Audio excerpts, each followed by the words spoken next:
É verdade que a tatuagem de caveira é negativo? Depende da intenção Tipo com que o essa. indivíduo faz a caveira e do tipo de caveira, né? Porque a caveira em si, ela simboliza, numa primeira instância, a morte.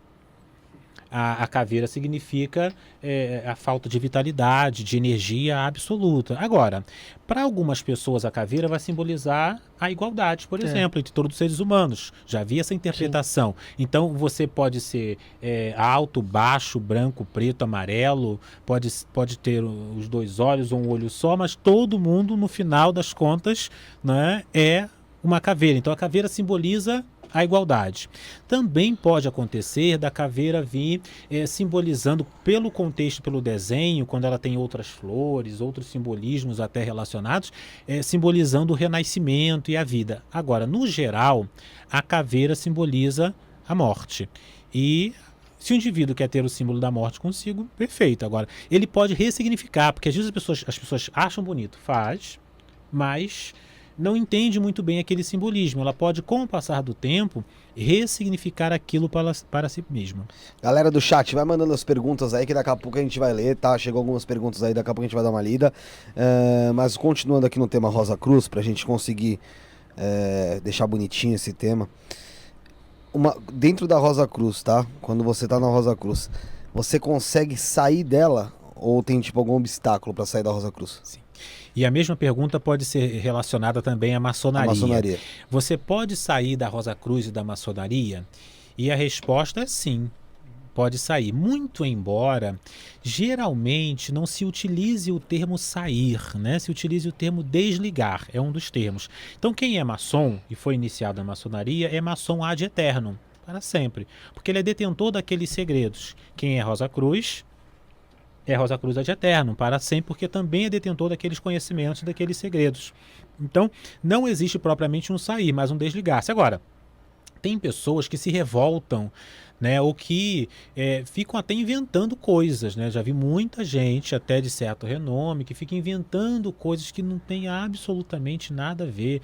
Olha, porque eu estava no ritual da maçonaria e de repente houve uma explosão, o bode se materializou e veio Satanás, porque é no grau tal e etc e tal, e fiz pacto e assinei, fiquei de cabeça para baixo. Tudo mentira, deslavada, e a pessoa que...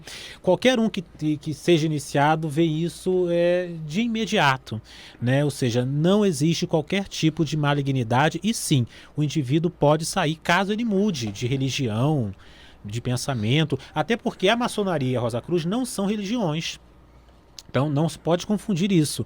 O indivíduo pode ser Rosa Cruz e pertencer a quaisquer outras religiões, pode ser maçom e pertencer a quaisquer outras religiões. O meu avô era maçom e quando ele foi eu já falei isso antes aqui, daqui a pouco o pessoal da maçonaria vai vir me matar.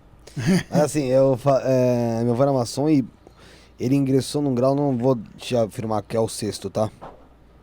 Mas foi num grau específico e fizeram o ritual de iniciação, de mudança de grau, isso, Rafael.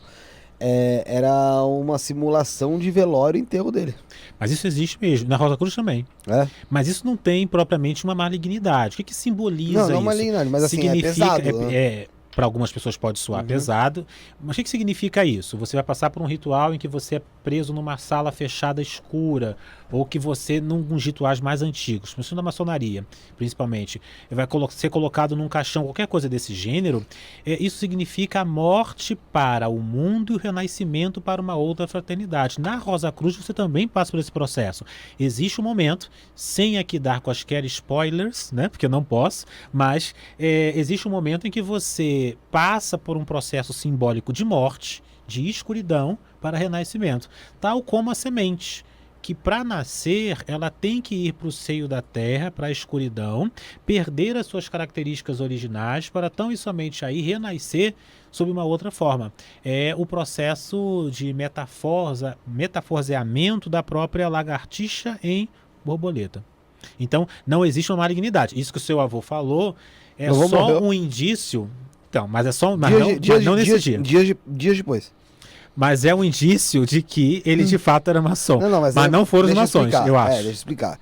Dias depois, Porque meu avô era diabético, escambau, brigou com minha avó, encheu o rabo de groselha. Outra Também coisa. já tinha infartado 2 vezes. Não foi. Pois então. Pediu, não foi, não teve nada a ver Com a maçonaria. Não. Mas, ou seja, ele relatar isso Pelo menos ele já significa antes, né? que de fato ele foi maçom. Pra ingressar na. Filha da puta, você agora que você falou. O que ele falou? Eu falei, pelo menos ele treinou antes, né? Piadista ele, né? Ele pode falar que treino e jogo é jogo. Né? Pra ingressar na Ordem Rosa Cruz, precisa ser indicado? Não. Para ingressar na maçonaria, em alguns ritos maçônicos, vão existir várias maçonarias e várias Rosa Cruzes, não é necessário. Na Rosa Cruz não é necessário. Você pode inscrever-se entrando em contato com as lojas. E loja é um termo interessante explicar, porque parece que vem de alguma coisa, né? Loja maçônica, grande loja maçônica, loja Rosa Cruz, grande loja Rosa Cruz. Na verdade, loja vem lá das corporações de ofício, que é a explicação que a gente deu no início. Da Idade Média, essas organizações começaram como corporações de ofício. E corporação de ofício vende alguma coisa. Então você tinha a corporação de ofício dos tecelãos. E que eles vendiam? Vendiam os tecidos. Então era a loja dos tecidos. E assim foi passando com o passar do tempo. Então se o indivíduo entra em contato com essas organizações diretamente, ele pode ser iniciado. Legal. Deixa eu puxar aqui algumas perguntas lá em cima, Cassiano. Enquanto eu isso... entrei numa loja maçom. Mas você comentou, conta essa experiência tua aí, ô gordo sem vergonha. Eu vou falar onde foi, porque eu não sei nem se podia entrar lá ou não. Não precisa falar. Mas acontece o seguinte, tinha uma festa beneficente da loja maçônica. Pernambuco, você foi lá em Pernambuco na cidade, brincadeira. E convidava quem quisesse ir lá e ajudava lá para benefício de algo na cidade lá. E aí o rapaz que convidou a gente lá, ele era de algum grau alto dessa loja aí. E ele falou, Rafael, você quer conhecer lá? Eu falei, pô, quero. Mas eu pensei que era completamente diferente. Eu cheguei lá, era uma sala normal, parede azul. Piso xadrez. Não tinha nenhum bode lá pendurado, não tinha nada. Tá escondido. Falei, mas isso aí... Inclusive a mulher dele ficou lá na porta esperando lá. Poucas pessoas sabem disso, mas existem em algumas grandes lojas, né, não as pequenas, mas as grandes lojas maçônicas e Rosa Cruzes também, a possibilidade de você se inscrever para um passeio guiado no templo.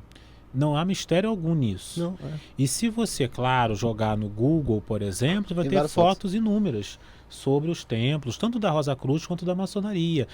E existem semelhanças entre uns e outros. Por exemplo, ambos utilizam o piso mosaico, que é esse piso branco e preto, né? Tem um significado místico, cabalístico, que é justamente a luta entre o bem e o mal, né? E o trabalhar com as sombras e com a luz simultaneamente, enfim. Mas você pode participar e visitar um templo maçônico, não há qualquer empecilho nesse sentido. O que é secreto, afinal de contas, então? Se eu posso entrar e posso visitar. São secretos os rituais e os ensinamentos. E secretos aqui no sentido de serem reservados a um determinado grupo, porque não vai fazer muito sentido para as pessoas que estão de fora, inclusive. E é assim colocado em graus para que o indivíduo possa ir galgando conhecimentos gradualmente, para que ele não receba aquilo de maneira abrupta numa única etapa. Então, qual o problema? Está preparado para receber. Só essa questão do bode, né? Só essa questão do bode que é importante, que é muito mítico, né? Sempre incluem um bode quando alguém vai inventar uma coisa sobre maçonaria, coloca um bode no meio. E bode vem da cabala, da influência cabalística e da influência judaica. Se nós formos ler a Bíblia, o bode na Bíblia já tem um simbolismo significativo. Quando, por exemplo, Moisés ele tinha que fazer o perdão dos pecados das pessoas que estavam ali, ou seja, alguns milhares de anos antes de Cristo, né? Quando Moisés tinha que fazer esse perdão, ele sacrificava um bode. Isso está lá como determinação no livro do Êxodo. E ele sacrificava um e também, ao mesmo tempo, fazia com que um outro bode ele vagasse pelo deserto. Daí o termo bode expiatório. É o bode que está pagando o pecado da população. Então ele pegava aquele bode, colocava uma série de simbolismos ali naquele bode, com os pecados das pessoas, e aquele bode era jogado no deserto para morrer no deserto, ou sobreviver, né? Se ele Era um conseguisse pelo deserto. sacrifício, então. Era o bode do deserto, era um sacrifício. Então, o bode vem dessa questão bíblica cabalística, que foi sendo alternada, que foi sendo modificada com o longo do tempo. Existe até a figura de Baphomet, que é um bode um tanto quanto mais assustador, que se também desenhou e que a partir de Elifas Levi foi se divulgando, mas os maçons por vezes se utilizam desse simbolismo, alguns ritos maçônicos, outros não utilizam. Seja como for, o bode simboliza isto, a energia que é posta em movimento. Não sei se os senhores já frequentaram a missa católica, né? Mas na missa católica... de sétimo dia só. Então, a missa católica, não a de sétimo dia, a de sétimo dia também, mas diz o seguinte, olha, tem uma hora que o padre vai dizer assim, ó, aí é o bode branco, porque não é o bode propriamente expiatório. Vai dizer, Cordeiro de Deus, que tirás o pecado do mundo, tende piedade de nós. E repete 3 vezes, Cordeiro de Deus. Ou seja, o próprio Cordeiro e o bode também, por conseguinte, porque o bode é a energia mais mística do próprio Cordeiro, vai estar aí incrustado nesse mesmo processo. Então, é uma simbologia antiquíssima, que foi deturpada, por vezes, por algumas organizações. Agora, vai existir gente...